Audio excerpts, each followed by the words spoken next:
Hey, YouTube. So, today's Tuesday, the day after Monday, and I was watching my last video cracking up. God, I am so funny.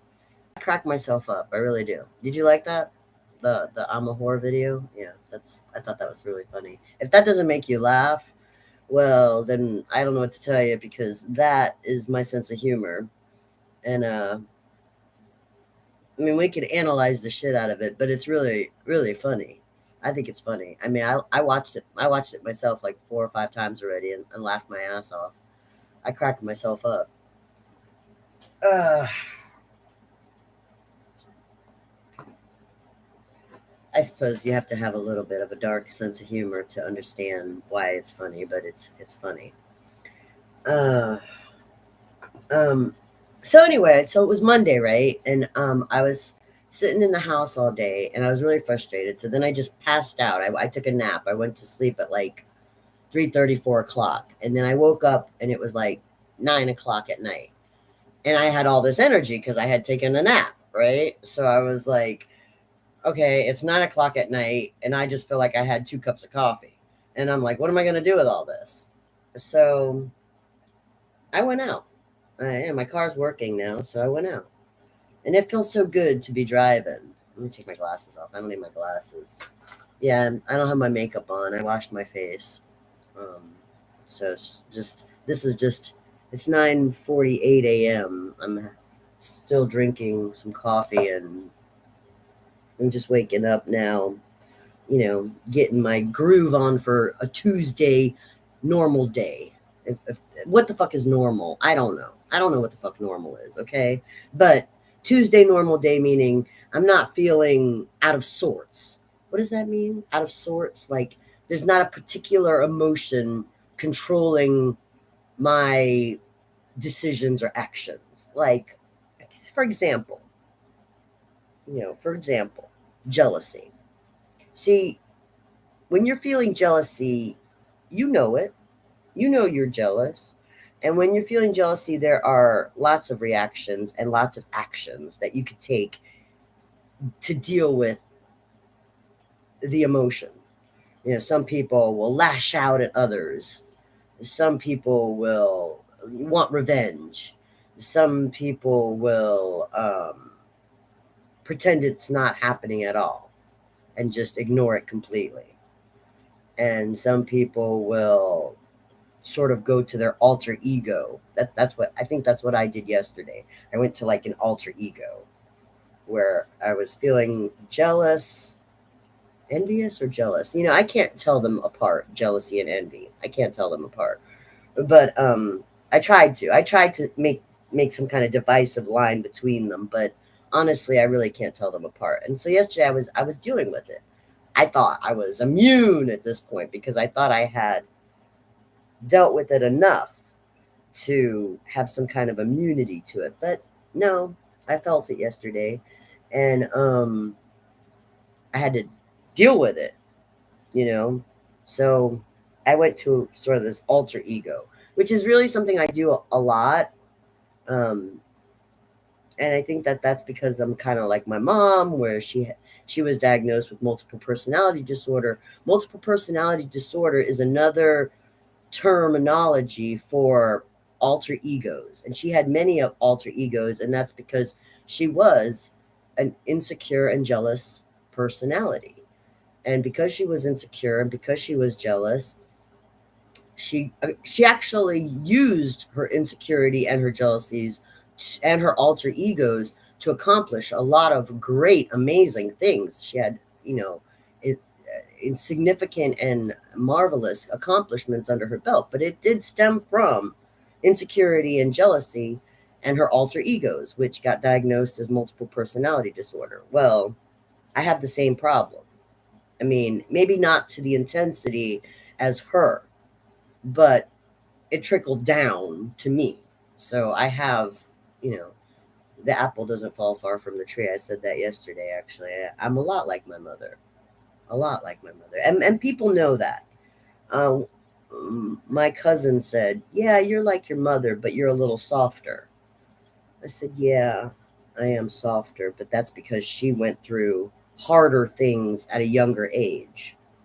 So if I'm softer, you have to thank her for that because she shielded and sheltered me from having to deal with too much too soon. Anyway, I just went on this very personal thing about my mother when really this video was supposed to be about Monday's story. So at 9 o'clock, I go out. I decide with my alter ego and my feeling of envy or jealousy, whatever, however you want to call it.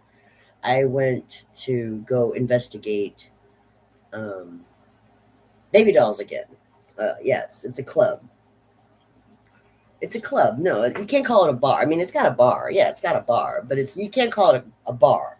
Dance clubs are clubs.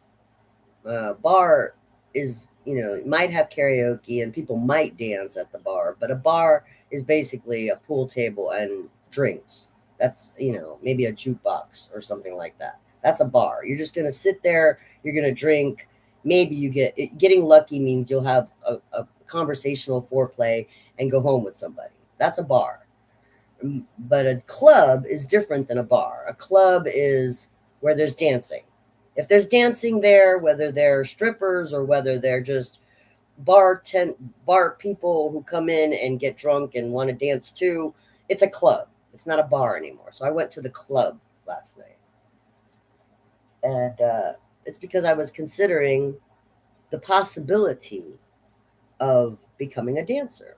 And I know that I don't have a perfect body anymore. I mean, my body's not what it was when it was 21 years old. When I was 21, I had a perfect body and the clubs were after me. They were like, come on, come dance, come dance. They wanted me to be a stripper.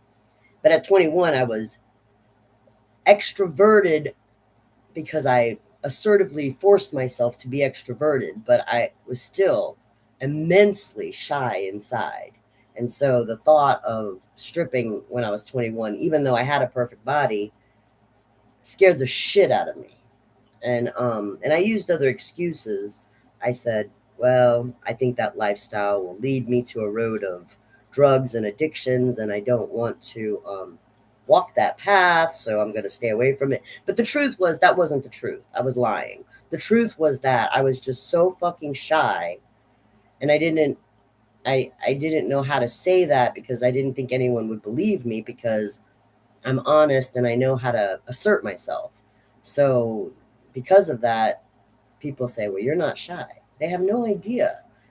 Even after all these years, I'm 53 years old and I'm still shy.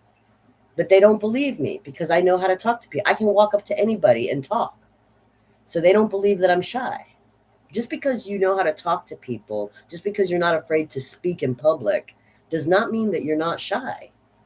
I'm talking about, intimate moments. I'm shy about intimate moments. And I'm not just talking about can you piss on the toilet in front of somebody? That's talking about pee shy. Sometimes I'm pee shy, sometimes I don't give a shit. I can fart right in front of you. That's not what I'm talking about. I'm talking about intimate moments that where there's a piece of you that's hiding inside and someone's wanting to reveal it or someone's wanting to see what that's about. And you're shy. You're shy because you're cautious. You're shy because you're not sure if that's a piece of you you're ready to deal with. You're not sure if you can trust that person with that piece of you. That's what shyness is about.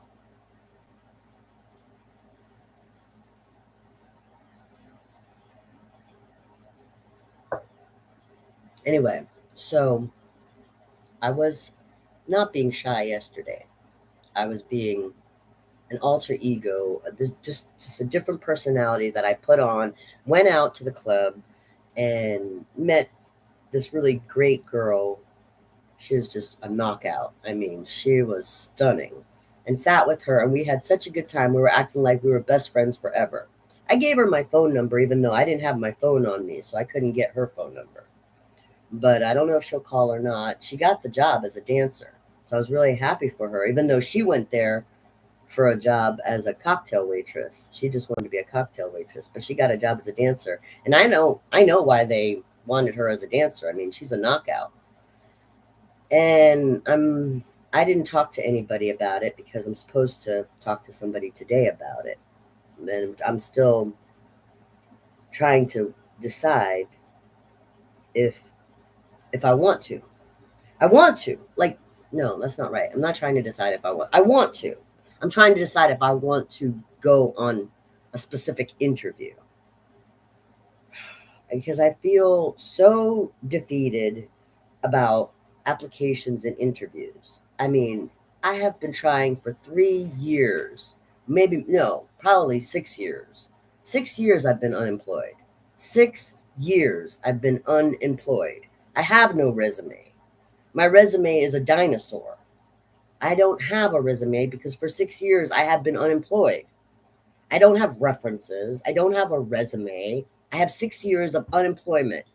And now since November, I'm basically just a displaced homemaker who still lives with her ex-husband because of 6 years of unemployment. I can't get my shit together. I'm always poor, and yet there's people still begging from me. Give me a fucking job. Stop begging off of me. Where's a fucking job for me? So half of me is very passionate and wants to go on this interview and see if they will work with me as a dancer.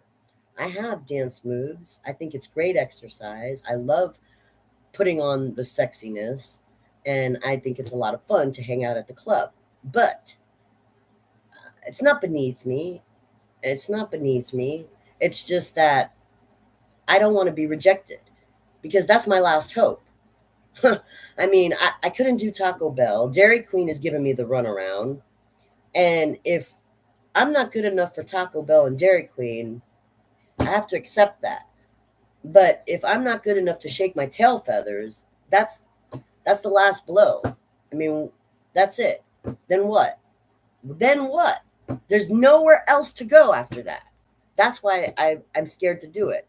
If I can't even get that, it's over. I mean, at this point, like they should have poisoned me. They should have got the job done at the fucking hospital when they tried to kill me.